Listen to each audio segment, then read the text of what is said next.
মাওলানা ভাসানী কিংবা শহীদ মারুফের এই পুণ্যভূমি আজকের এই টাঙ্গাইলে এই উন্মুক্ত মাঠে উপস্থিত ছাত্র জনতার সামনে আমাদের কথাগুলো সেই স্লোগান দিয়ে শুরু করতে চাই, যে স্লোগান দিয়ে প্রকম্পিত হয়েছিল শাহবাগের সেই উন্মুক্ত চত্বর থেকে টাঙ্গাইল সহ পুরো বাংলাদেশ।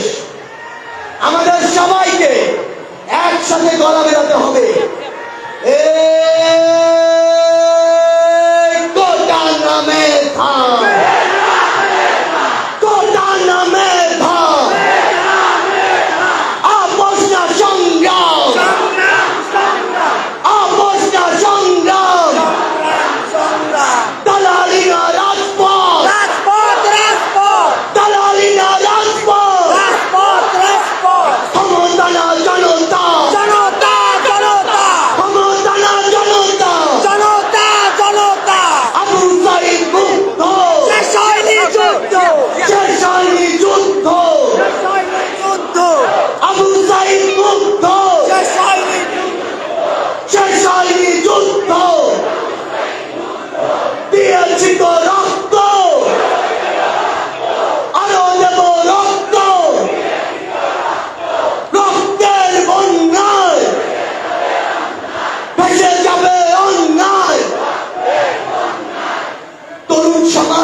ছাত্র জনতা একসাথে যখন রক্তের বন্যা বইয়ে নিজের জীবনকে বিসর্জন দিয়ে সকল অন্যায়কে ভাসিয়ে দিতে প্রস্তুত, ঠিক তখনই আজকের এই মঞ্চে বসে চোখের সামনে সবার প্রথম যেই প্ল্যাকার্ডটি, যেই ব্যানারটি চোখে পড়েছে সেটি হচ্ছে উপজেলা ভূমি অফিস টাঙ্গাইল সদর টাঙ্গাইল।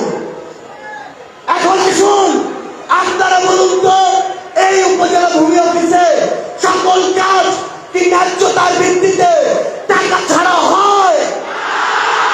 তাহলে টাকা দিয়ে আমার ন্যায্য অধিকার এই ভূমি অফিস থেকে আদায় করে নেওয়ার জন্য আমরা কি ওই অভ্যুত্থান ঘটিয়েছি? তাহলে আজকে থেকে শুধু এই ভূমি অফিস নয়, আপনার এই টাঙ্গাইলে যে কোনো অন্যায় দেখলে আপনারা অবশ্যই আপনাদের ব্যক্তিগত জায়গা থেকে সেই প্রতিবাদটি জানাবেন কিনা? আমরা জানতে পেরেছি আপনার এই যে মেডিকেল কলেজ, এই মেডিকেল কলেজের নাম ছিল টাঙ্গাইল মেডিকেল কলেজ, ঠিক কিনা?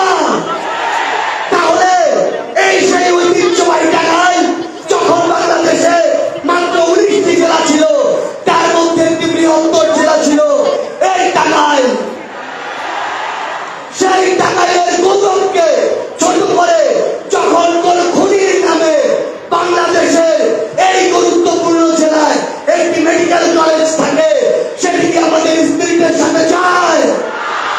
তাহলে আজকের পর থেকে ছাত্র জনতার দাবি হচ্ছে টাঙ্গাইল মেডিকেল কলেজ তার নামে সমহিমায় টাঙ্গাইল মেডিকেল কলেজ হয়ে বাংলাদেশে শ্রেষ্ঠত্বের জায়গা করে নিবে। আমরা আপনাদেরকে স্পষ্ট করে জানিয়ে দিতে চাই, ওই মেডিকেল কলেজে আপনাকে যেতে হয় একটি অপারেশনের জন্য, একটি টিকিটের জন্য সবচেয়ে কষ্টকর অবস্থায়, কিন্তু ওই দালাল ধরা ছাড়া আপনার একটি কাজও কি ঠিক মতো হয়? তাহলে এই দালালের স্পিরিট নিয়ে কি আমরা এই অভ্যুত্থান ঘটিয়েছি? ওই হায়ার থেকে স্টাফ সকলকে একটি বেডের জন্য আমাদের টাকা দিতে হয়, এই টাকা দেওয়ার জন্য আমরা কি এই অভ্যুত্থান ঘটিয়েছি? আমরা ছাত্র জনতা আমাদের জায়গা থেকে স্পষ্ট করে বলে দিতে চাই, এসব দালালি টাকা দিয়ে কাজ করার জন্য আর জনতার ওষুধ আপনাদের কোম্পানির কাছে বিক্রি করার জন্য ছাত্র জনতা এই অভ্যুত্থান ঘটায়নি। আমরা আপনাদেরকে একটি স্পষ্ট জিনিস বলে দিতে চাই, শুধু এই টাঙ্গাইলে নয়, পুরো বাংলাদেশে বিগত 16 বছরে ফ্যাসিস্ট হাসিনা সবচেয়ে বড় যে ক্ষতি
ফ্যাসিস্টরা নাকি এখনো আশেপাশে ঘোরাফেরা করে।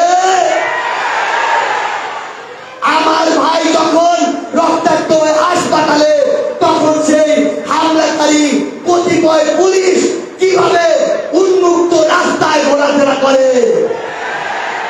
আমরা স্পষ্ট করে বলে দিতে চাই, ওই ফ্যাসিস্ট আওয়ামী লীগের দোষর চাটুকার তেলবাজ তোষামতকারী যে সকল আইন শৃঙ্খলা রক্ষাকারী বাহিনীর সদস্য রয়েছে, তারা যদি এখনো নিজেদের সূত্রে না নেয়, তাহলে তাদের ওই নেত্রী হাসিনার মতোই তাদেরকে দেশ ত্যাগ করতে হবে। আমরা আপনাদের মাধ্যমে, ছাত্র জনতার মাধ্যমে পুরো বাংলাদেশকে আমাদের রায় হিসেবে জানিয়ে দিতে চাই, এক ফ্যাসিস্টকে আমরা দেশ ছাড়া করেছি, অন্য ফ্যাসিস্টকে জায়গা ছেড়ে দেওয়ার জন্য নয়। কেউ যদি এখনো স্মরণের সম্বলে, স্মৃতিতে কিংবা ঘুমের মধ্যে চিন্তা করে আবারও ছাত্র জনতাকে ডমিনেট করে ফ্যাসিস্ট হয়ে উঠবে, তারা যেন ওই শেখ হাসিনাকে দেখে শিক্ষা নিয়ে দেয়। আমরা শুনতে পেয়েছি আপনাদের এই জায়গায় একটা বিশাল বিশেষণযুক্ত নাম রয়েছে, সেই নামটি হচ্ছে রনি। আপনারা নাকি তাকে বলেন কোয়ার্টার রনি। এসব রনিরা এরপর থেকে যেন টাঙ্গাইলের রাস্তাঘাট থেকে শুরু করে কোন জায়গায় তাদের অস্তিত্ব প্রদর্শন না করতে পারে। রনি সহ এমন সন্ত্রাসী, এমন চাঁদের যত দোষর রয়েছে, সকল দোষরকে এই ছাত্র জনতা আইনের হাতে তুলে দিয়ে সারা জীবনের জন্য বিচারিক প্রক্রিয়ার মাধ্যমে তাদের যে জায়গা কেরানীগঞ্জ জেলখানা, সেখানে পাঠিয়ে দিবেন। এবার আমরা আমাদের এই যে ছাত্র ভাইরা, ছাত্র বোনেরা রয়েছে, তাদের উদ্দেশ্যে একটি কথা বলতে চাই। আমরা চাই আগামীর যে বাংলাদেশ হবে, সেই বাংলাদেশের নেতৃত্ব আপনারা দিবেন। আমরা চাই ওই সংসদে গিয়ে আপনি একজন এমপি হবেন, একজন মন্ত্রী হবেন, একজন প্রধানমন্ত্রী হবেন।